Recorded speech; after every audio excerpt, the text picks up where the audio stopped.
So welcome everybody to our second Saturday's poetry reading. My name is Dan Kerr. I wear many hats at the All Souls. I'll get to this hat later and its significance. Our format is we have a featured reader, and we're very glad to have Melissa Fadul with us today. But also those of you joining us for the first time, there is an open read as well, and every voice will be heard. So if you want to read one of your poems, chat is open. Just all you got to do is put down your name and say you want to read, and I'll make sure that we get to you. And if I miss anybody, Richard and Kathy will say, hey, Dan, you missed one. Feedback is a gift, so we look for your feedback. Richard and Kathy and I always look at the feedback. We've been doing this now virtually for over 2 years, but we're always refining and experimenting. So if you do have any ideas, anything you thought we did well, anything you think we could do better, Daniel B. Kerr at Verizon.net. I promise to consider it and share it with Kathy and Dr. Bronson. Planned agenda, we start pretty much at 11. We started I don't want to interrupt people today, so we started a couple minutes late, but that's okay. So what will happen after I get everybody all settled and welcomed and ground rules and so forth, I'll turn it over to Dr. Bronson, who will read some poems and share some thoughts, and then he'll introduce our featured reader, Melissa. Then we will have the open read, and we'll do the open read in the order that your names appear. We'll bring Melissa back for an encore, and then we'll do concluding remarks with Dr. Bronson. Melissa has said when we get to the end of the program, what she'd like to do is start with a dialogue about her poetry. So know that that's coming at the end. So if you have questions or comments at her poetry, you can get them at that point. This is one of many outreach programs that we do at All Souls. I realize you're here for poetry, not for evangelization, but I do want to make you aware of 3 things that may be of interest to you. One, we do concerts every month, and tonight we actually have a concert. So if you're in the Stony Brook area, that's Tom Manuel from the Jazz Loft. Tonight he'll be bringing really some internationally accomplished musicians, jazz musicians, bluegrass musicians. That's a picture taken when they performed at the church last year. They'll be performing tonight at 6 o'clock. If you're in the neighborhood, do stop by. We do that every month. We do the second Saturday's poetry each month as well. So this is not just this month. You can set your watch by it. The second Saturday going out indefinitely into the future. We'll have these programs. You'll recognize Robert Savino and Barbara Southerland. That was when the ceremonial passing of the twig, when Barbara became poet laureate. We also do Native American drumming as well. This comes out of the indigenous people's experience in the Americas. It's thousands of years old. We're very fortunate to have a drummer who's also a chiropractor. He's got an Indian bloodline, both sides of his family from Colombia. Very powerful spiritual meditative healing experience. That's once a month as well. More information on those, just go to the website. We do have once a year, and I apologize that these pictures got funky on me. They've never appeared like this before. So starting on the left, what you see there is the sacred, once a year we combine the poetry, we combine Native American drumming, and we combine the music with students from the university, and we do something called Conversations of the Sacred.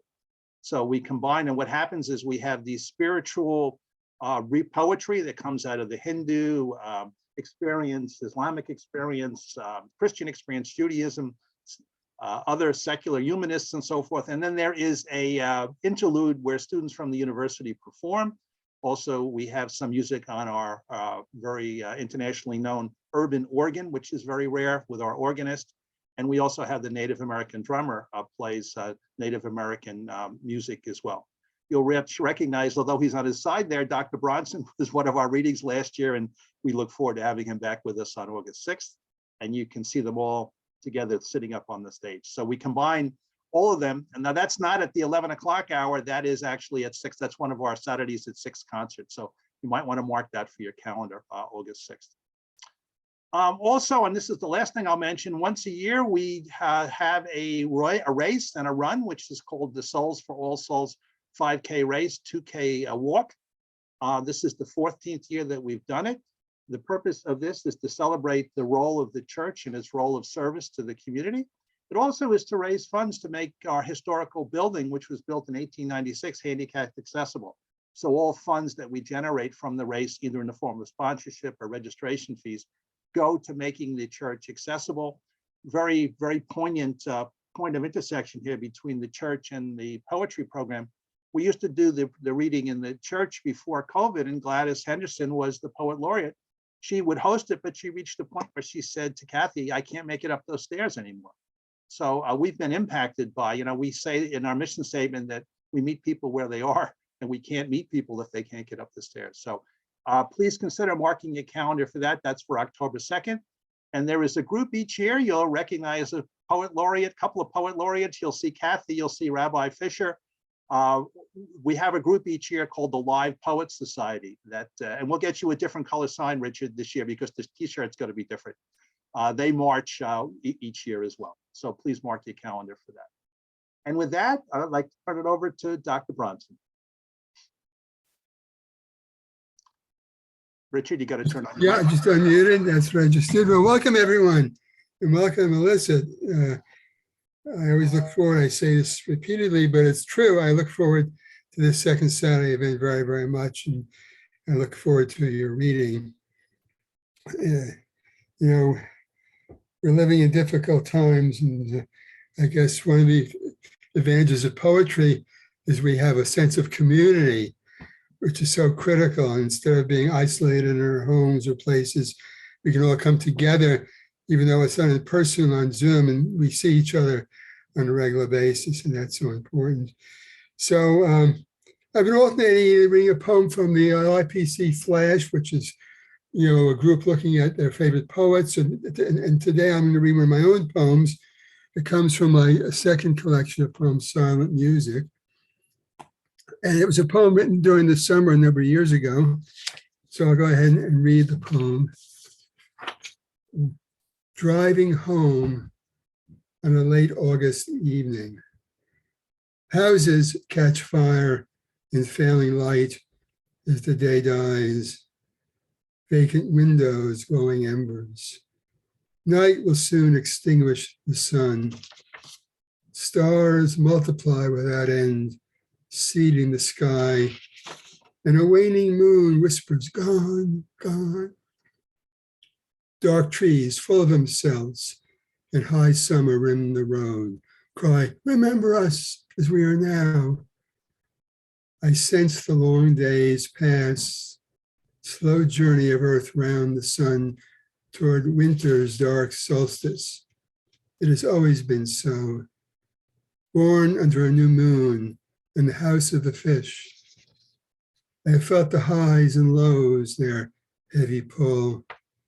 Sought solace of sleep at its ebb, obscurity of dream, and in its fullness howled to the imperfect world. Thank you. So it gives me great pleasure to introduce Melissa Fadul, and you can see what I'm saying. She lives in New York, the wife and teacher, advanced placement psychology, literature and poetry in Urban Public High School, has taught for 20 years. I had a daughter that worked for a number of years in the magnet school in Manhattan and know the challenges of working in the city public high schools. In the spring of 2020, one of Melissa's poems received honorable mention in a contest by Negative Capability Press. She had a wide array of poems published in various journals. I'm not going to read them all there. And she's in the process now of actually adding a second collection of poems and is currently working on a screenplay. And maybe toward the end, we'll learn more about that as well. So welcome, Melissa. We look forward to hearing your poetry. Thank you for being here so much. Thank you. It's exciting to be here. Good morning, everyone. Thank you all for coming. It's great to see you. I hope you're all doing well in this recently much changed America. Before I begin reading, I'd like to thank Kathy Donnelly for offering me this opportunity to present some of my work. You are an incredible woman, who I love very much, who is full of integrity and dignity. May we all strive for your patience and be as empathetic as your heart is. Thank you, Dan, for organizing the details for this reading and for being as prompt and detailed as you are. It's nice to actually meet a person that is that detail-oriented as I am. And Richard Bronson for hosting and that beautiful introduction. Before I begin, I want to address the amendments that have recently occurred in America, which will tie into the primary theme of vulnerability, which resounds in my work. Within my own private musings, I've noticed an apathy towards women that has never been so apparent in my lifetime within the political arena as it is now. I do believe it stems from a miseducation of vulnerability. Vulnerability not as defined as weakness or as something that is lacking, as Webster or Random House defines it. But it's looking at vulnerability as the equivalent of a strength. As a 43-year-old woman who is a survivor of trauma, that vulnerability is something I really do walk with. It's not something that I deny. It's not something that I shun from, whether it be on the street or the classroom. However, it seems like, in today's country, in today's world, I should say, it really is something that is deferred, and it's something that is deterred. Every poet I admire has gone through, what we call it. It means we're able to say, I'm still here because of that it. It means I'm able to tap into what the master poet, Federico Garcia Lorca, coined as duende.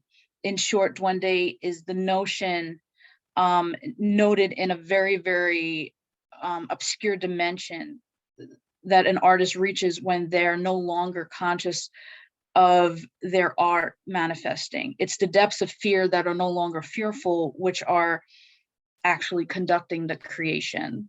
Lorca coined this when he was in Spain in the early part of the 20th century. Everyone was going to America, the artists were going to America, and Lorca decided to stay and visit the cafes where he witnessed flamenco dancers dancing, but it was as if he, when he speaks about it in his essay, it's as if the dancers didn't even have feet. It really is a deeper place than one is conscious of when they're producing music, writing, an essay or a poem or any sort of medium of art. Generally speaking, as a country, most are lacking this courage. To compensate, we create alibis that are actually yokes of control wrapped in what I would consider to be unbridled rage. So I'm going to leave it at that. I wanted to introduce a very quick, I guess, introduction, even though it's, it sounds crazy. Because the first piece was what is considered an ekphrastic piece. Ekphrastic poetry, for those of you who aren't aware, is poetry that deals with another medium while commenting on that particular piece. It's the 75th anniversary of Jackie Robinson actually infiltrating Major League Baseball, so I figured I would begin with a short piece there. Okay. Jackie Robinson plays a very significant role in my life because he was a marginalized athlete, as am I as a female baseball player.